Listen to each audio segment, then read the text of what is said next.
Hey, what's up guys, BenzoFigures here, and today I will be going over how I made this custom Mark Grayson figure from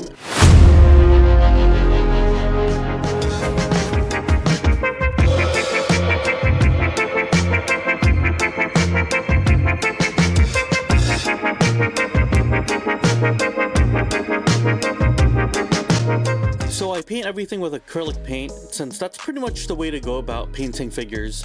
But during my body swap Ryu figure video, I stumbled across this comment asking, could you use Posta Pens for the paint on the headband?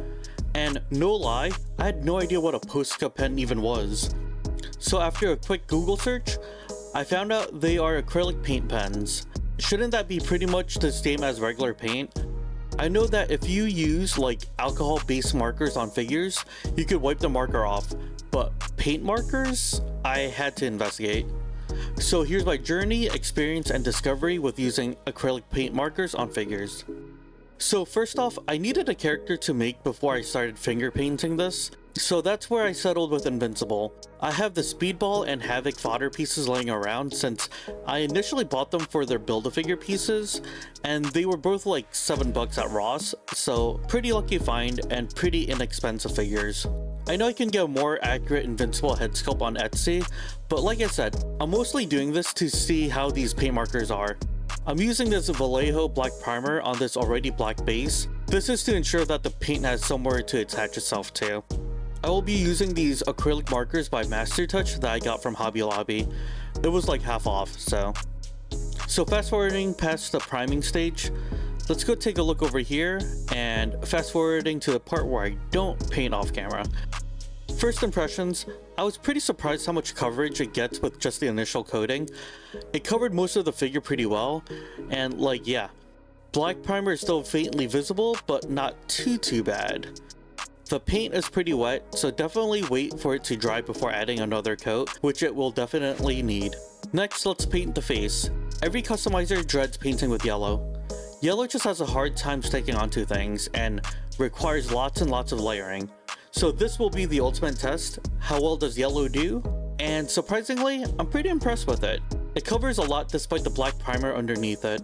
Similar to the blue paint, the primer still shows through and will require multiple layers, but overall, not too shabby.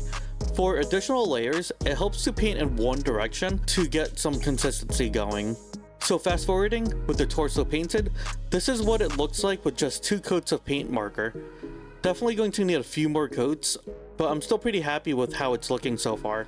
And I will be back with more coats. Here's another 2 more coats of yellow, and it looks better, but it still needs a little bit more work done with it.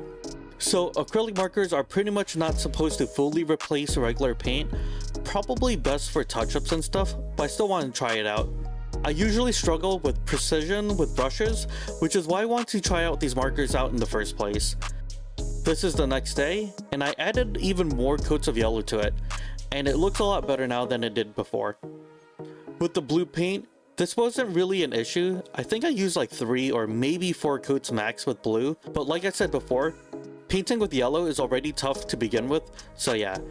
I forgot to paint the hands. Let's just speed that up right there.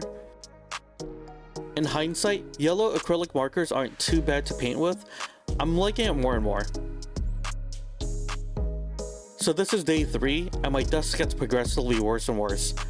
I forget that when I use matte spray on anything translucent, it gets a bit blurry. So everything is matted, and hopefully this comes out alright. Not too much paint rub. Gotta test these joints. Yeah, not too bad. And after touching up the figure a little bit, fixing the eyes and the missing paint, here we are with the final results. Obviously, we could enhance this figure by using an original head sculpt, but the point of the experiment was to see how well these markers do. And honestly, I think they worked out pretty well. I was worried about the paint chipping off or something, but with the sealant applied, that doesn't really seem to be the case. It's been a month since I made this figure, and the paint is still holding. So yeah, I personally think this came out as a success. But let me know what you think. Guys, if you enjoyed this video, drop a like, comment, and subscribe, as it does help out this channel a lot. Thank you guys, and I will see you in the next one.